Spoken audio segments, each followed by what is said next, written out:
What's up, everybody? I'm Z-Wade, the Z-Wade, and Z-Wade Photo, and I've got a brand new lens for you today. Well, I should say a brand new used lens. It's almost brand new, excellent plus condition.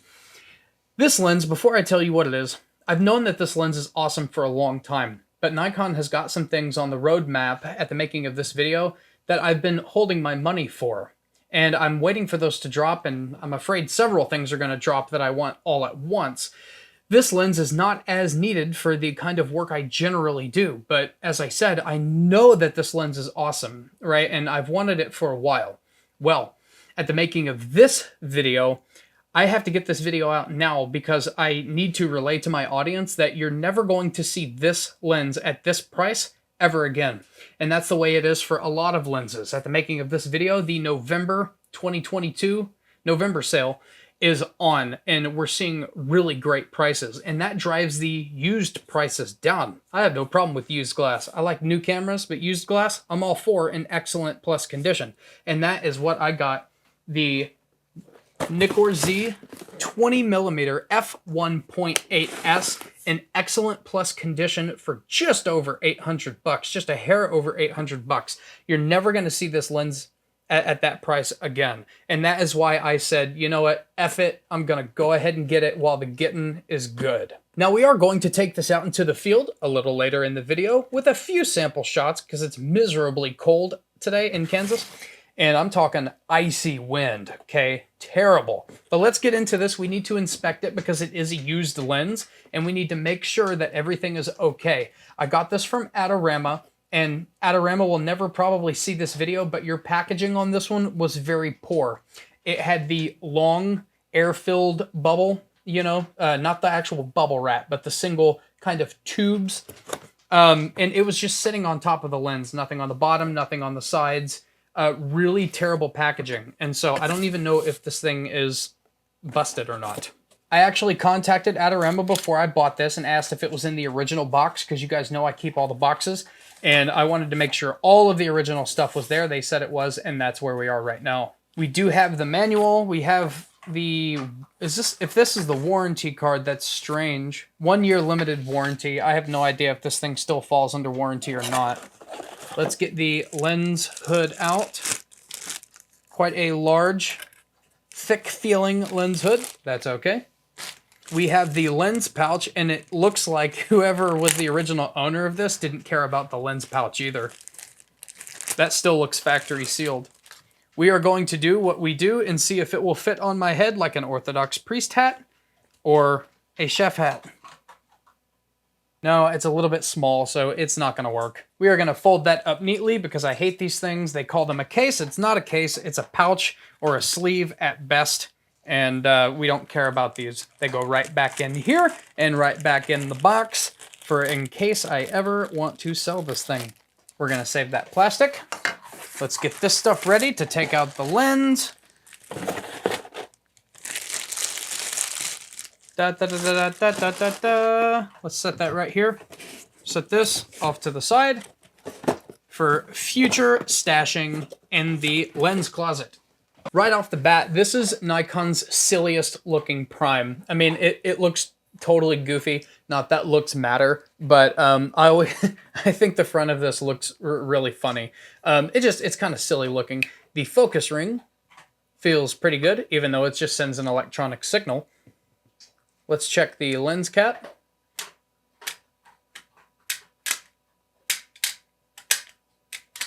The lens cap, and this could just be because it's used, but the lens cap seems to pop off easier than some of the other Nikon lenses. So just be careful of that. That probably will pop off on your jeans. We need to smell this because we need to make sure it came from a smoke-free home. That smells fresh out the package. That smells like a factory. So this smells very, very new. No smoke. Therefore, it does not have to be sent back today. Interesting about this lens, it does not have a control ring, which I'm used to. All the zooms have it. The 50mm f1.2 has it. And I'm actually okay with that because I think that aperture ring, the programmable aperture ring, is really stupid. I turn them off anyway because I always bump them. They're in a very bad spot. Let's inspect our glass. We've got a little bit of fuzz on it. looks as though they took pretty good care of it. 77mm, in case that interests you. Now, I believe this lens has 14 elements in 11 groups.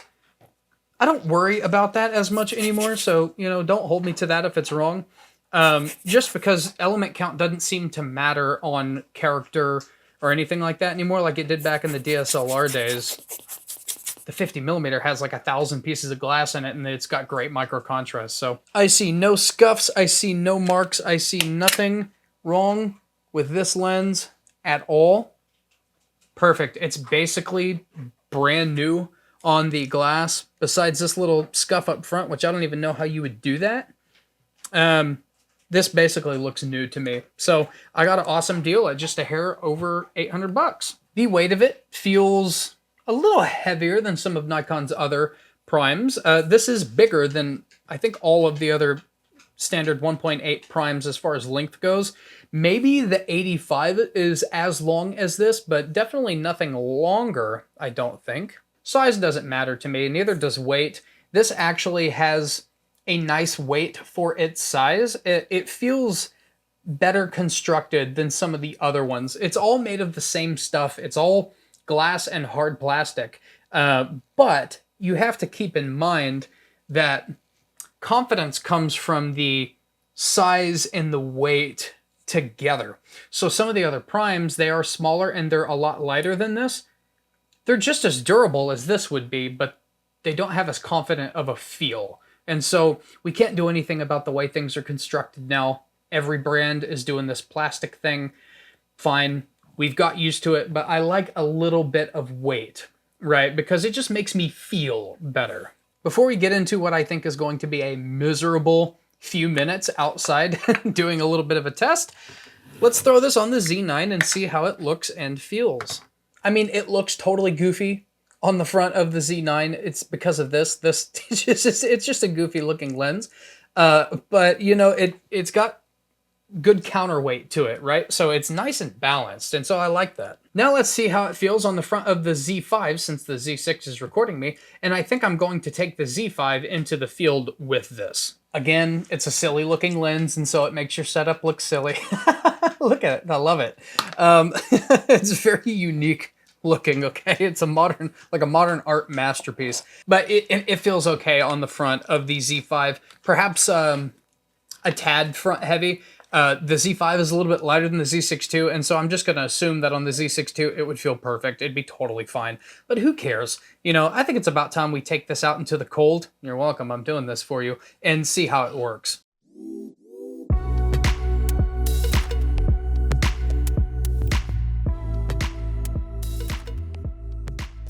Okay, so I would say it's on the moderate side of things as far as the focus goes.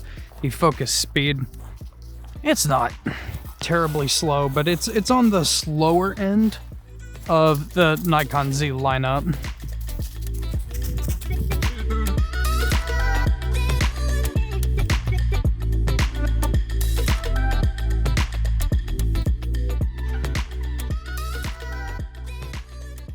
I have to get more directly into the sun in order to test out its flare resistance.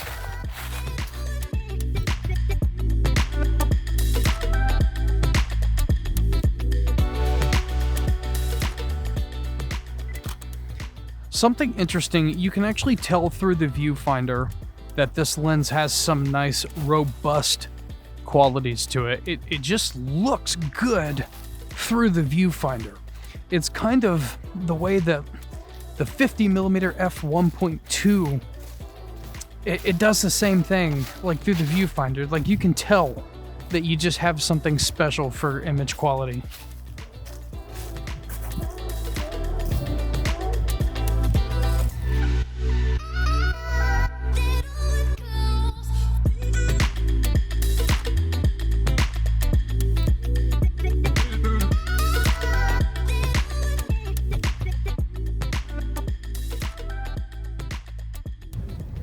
Man, it is super cold outside, and I have the lolly girl with me.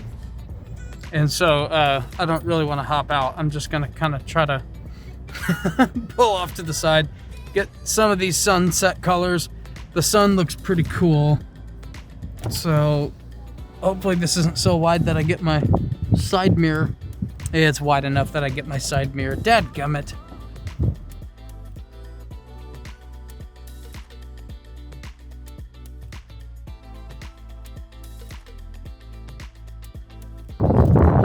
Oof! Good enough for me, y'all.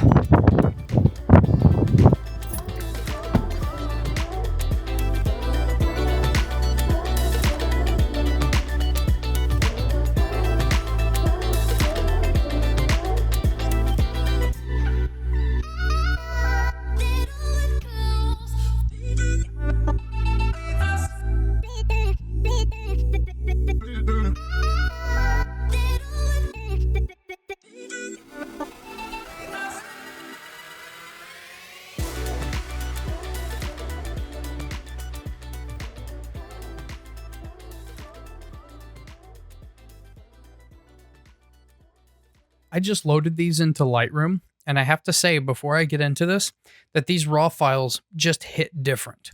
Like I was saying in the live shooting segment, I was getting vibes kind of like the 50mm 1.2 where there was just some kind of something special, like you know that you're shooting with something special. Raw files tend to have a gray, flat kind of profile, right? Because it's a raw image. But this has color character and like a robustness to it that it doesn't exist on a lot of Z lenses. Let's just get into it. See, this is a raw file. And just look at like the color and the punch and the contrast. Lots of contrast on this freaking lens.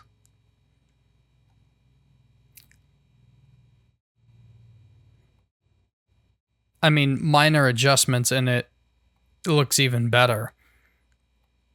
Whoa, looks good. All right. Like I said, I knew this lens was awesome for a very long time.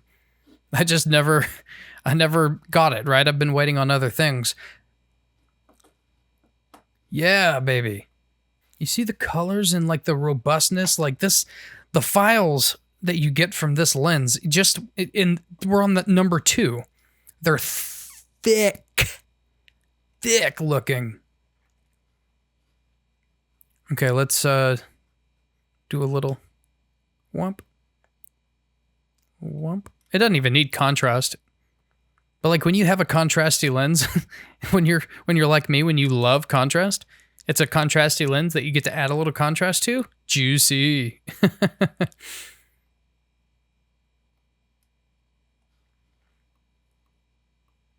Oh man, it looks good. This is a nice lens. We're not even in it yet.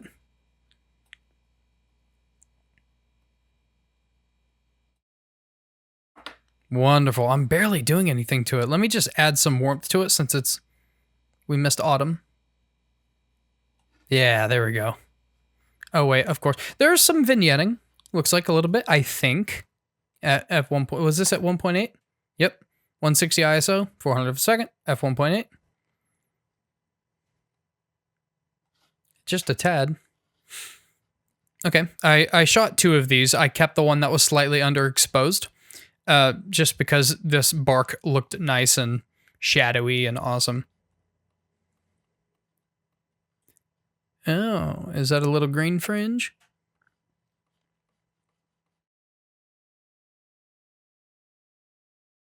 Let's check this to see if we get any green fringe.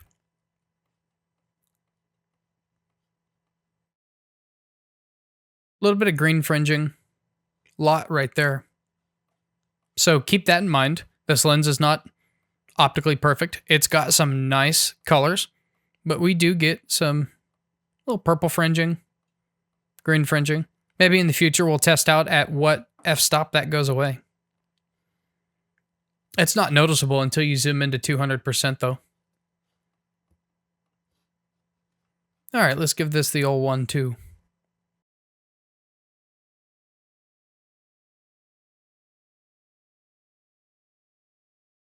It's really sharp. Really sharp lens. So yeah, there's no fringing until you get into like a blasted highlight, which, I mean, that's common, right? But these Z lenses generally have corrected for that. So on the, the $2,500 zooms, you don't see a whole lot of that. Okay, and you probably weren't able to tell in the video, but what I did on this one was I just kind of found an average of exposing for this and then exposing for this, and I just kind of met in the middle. That way I could easily go burp, burp, and I don't blow anything out to like an extreme extent. Right here, we're just kind of trying to get those colors, sunset colors.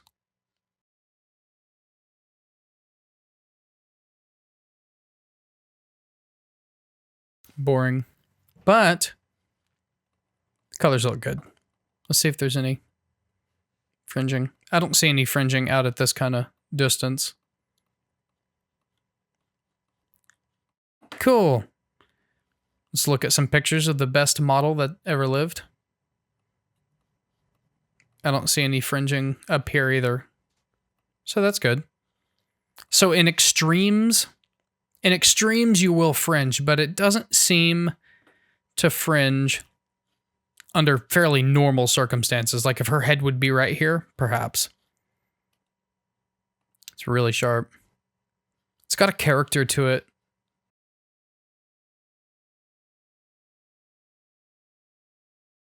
Nice looking lens. Oh, we haven't done anything in black and white yet. Let's see how it renders black and white. Nice. Okay, got a nice tonal range. Let's try it over here. See what the black and white looks like here. Ooh, looks good. Let's give this the old 1-2 here. Bump. Bump.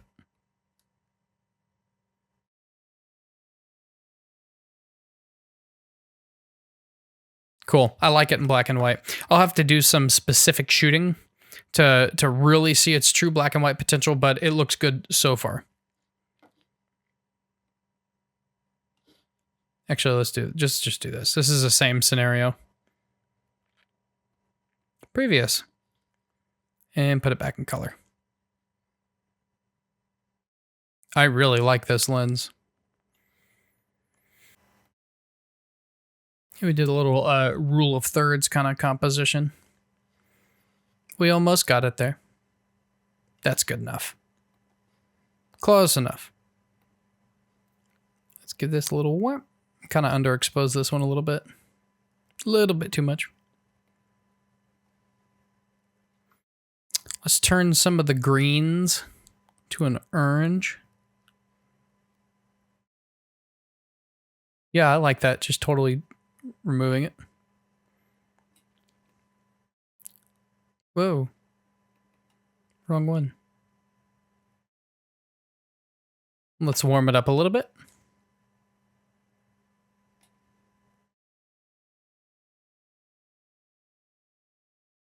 Bring the blacks up a tad. Let's give it a little vignette.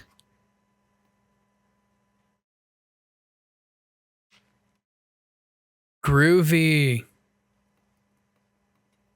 One of the main reasons why I got this lens, if you've been watching the channel over the last, probably couple of months or month and a half, you know that I've been having a lot of fun with kind of scenic portraits and wide angle portraits.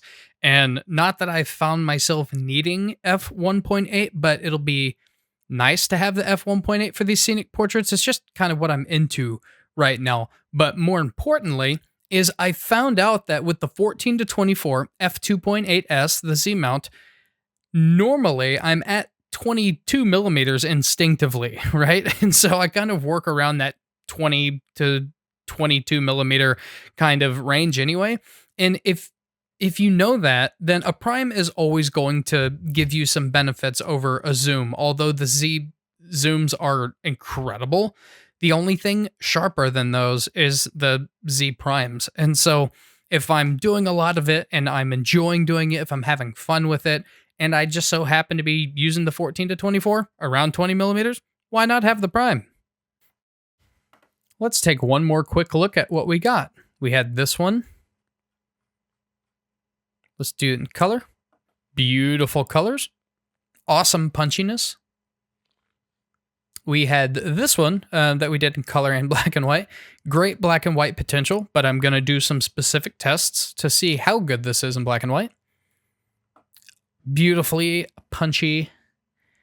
And then here, in extreme circumstances, we do have some fringing.